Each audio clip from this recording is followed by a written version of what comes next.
welcome to Inside Politics. I'm Natalie Brand. Today we are discussing I-940. That's the citizen initiative on police use of force known as De-Escalate Washington. The measure would change standards for use of deadly force and would also require independent investigations of deadly force. Joining us for this debate today in support of the measure, Monisha Harrell, a co-chair of De-Escalate Washington, and opposing is Officer Mike Solan, campaign manager of a coalition for a safer Washington. So thank you both for joining us.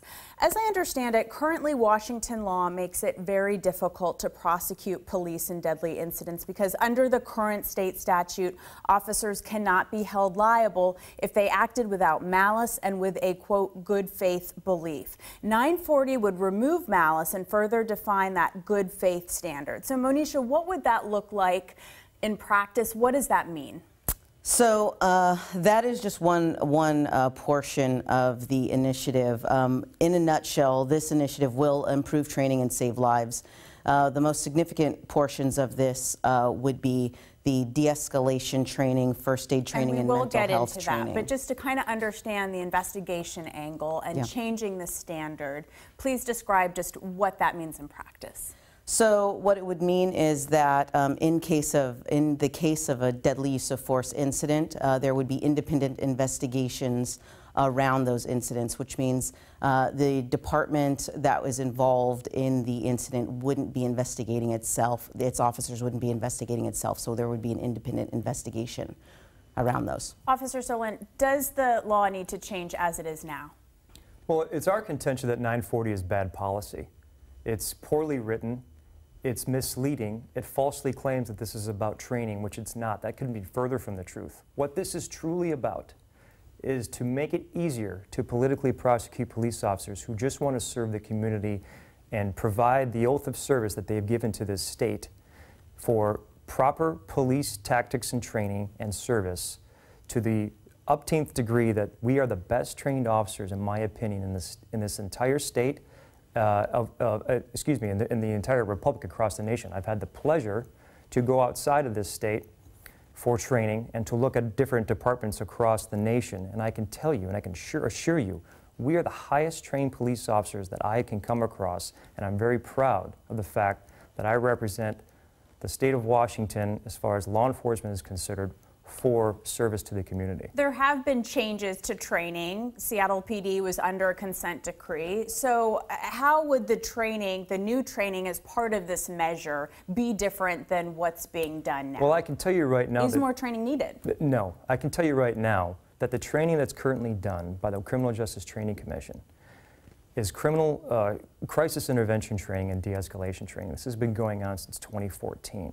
And I can tell you that the current model is not only recognized nationally by the Department of Justice as the model where agencies need to emulate, but it's also internationally modeled as far as something that they want to attain, something that they want to give to their members. So when it comes to the training angle, and this is why we push back on this so hard, they say that this is about training. That's not what this is about. They clearly want to make it easier to put police officers in jail for doing their jobs. And I can tell you right now, I'm happy to provide the information from the Criminal Justice Training Commission about the amount of training that the officers get is top notch. Monisha, your response. Well, Seattle has good training right now because they were under a DOJ investigation to improve. I would say that the Seattle model is good, but this is a statewide initiative, and what we are asking is that all officers in the state of Washington have access to de-escalation training, first aid training, and mental health training. Is that happening now? Right now, there is basic de-escalation training when they start, 8 hours.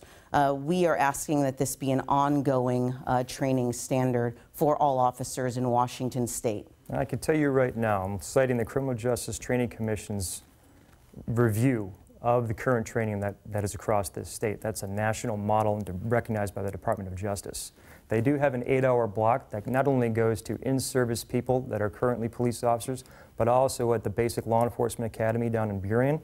Officers go through this, plus they have a refresher that they need to have a requirement set for yearly. And I can tell you that there's also a 40-hour statewide program where officers can inject themselves into forward-thinking progressive training where numbers as current as May 25th of 2018, there are 2,070 officers across the state that have completed the 40-hour course. And I would say I'm told on top of that, we're closer to 3,000 officers now. And there are 12 40-hour classes scheduled that want 8 other regional programs. Yeah. Before we have to.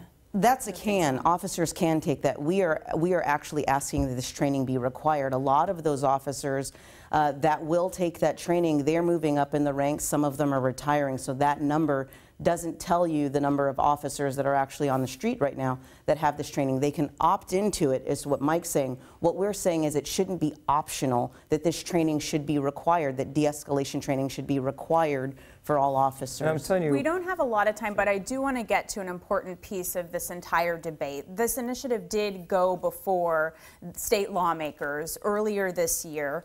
Lawmakers agreed that something needed to be done, but they came up with an alternative measure that they then tried to put on the ballot. The court struck that down, but I'm wondering what is different and similar between their measure and the one that's before voters now? Well, I tell you, there's nothing different. That's the reason why we didn't support that compromise language.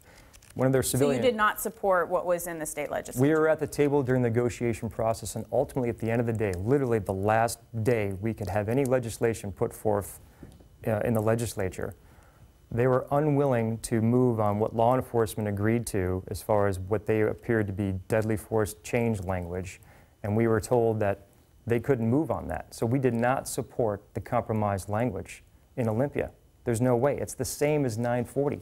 Even their civilian co-chair recognized that in an Olympian op-ed panel discussion that I did 2 days ago, who says the compromise language, when it comes to the deadly force language, is literally almost the same as 940. And we will never support that. Final word before we have to wrap up the on-air portion of this. So I would say that it is pretty clear that there's a strong support for this initiative. We turned in 360,000 signatures from citizens across the state in support of this. Basic de-escalation training, first aid training and mental health training. We think that there are a lot of professions that have ongoing training as a part of their jobs. Doctors, even cosmetologists have basic ongoing training that they're required for their jobs. We are asking the same for law enforcement, that there is basic ongoing training for them to stay up to standard with best practices going forward. One more thing is that she brings up doctors and other professions. Law enforcement's, law enforcement took an oath. We are human beings. We are your coaches, we are your neighbor, we are moms and dads, we are brothers and sisters, we have families.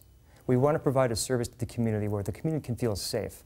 And we want to make sure that we have the legal protection properly given to us so we have the confidence to go into those split-second human decisions where we have to make a judgment call. We don't hold surgeons who make mistakes criminally liable. We hold them civilly liable. Here, what they're trying to do is pretend it's about training, which we already receive. I've already talked about this is top-notch training. They want to hold us criminally liable even if we make a mistake, and that's not fair and it's wrong. We have a lot more to debate here. We're going to continue this conversation online, so please go to king5.com and you can find the rest of the debate there. Remember that Election Day is November 6th. Ballots will be in your mailbox soon.